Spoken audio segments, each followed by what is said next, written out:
Hello বন্ধুরা, তোমরা সবাই কেমন আছো? আশা করি খুব ভালো আছো। দেখো, ফুলকপির পাতা আমি কেটে রেখেছি। আমি এই ফুলকপির পাতা দিয়ে ভর্তা করব। আমি কিভাবে করব শেষ পর্যন্ত ভিডিওটা দেখতে থাকো। আমি কড়াইতে জল দিয়ে দিয়েছি, পাতাটা আমি একটু ভাপিয়ে নেব। আমি একটুখানি নুন দিয়ে দেবো। আমি এবার একটু ঢাকা দিয়ে দেবো। কপির পাতাটা একটু সিদ্ধ হয়ে গেছে, এবার আমি নামিয়ে দেবো। আমি দুটো কাঁচা লঙ্কা আর রসুন তেলে ভেজে নেব। কালো জিরে, কয়েকটা শুকনো লঙ্কা। আমি এবারে শিলে বেটে নেব।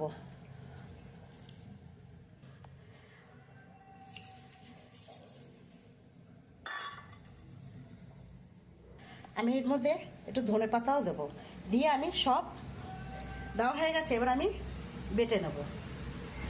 কপির পাতাটা বাটা হয়ে গেছে, এবার আমি তুলে নেব। আমি ওই তেলের মধ্যে এবার এটা দিয়ে দেবো। আমি পুরো একটু শুকিয়ে নেব।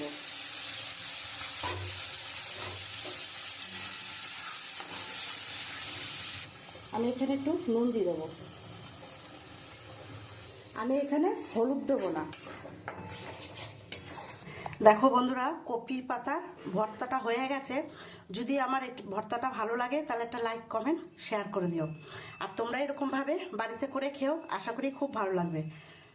আর এটা গরম ভাতে খুবই ভালো লাগে খেতে।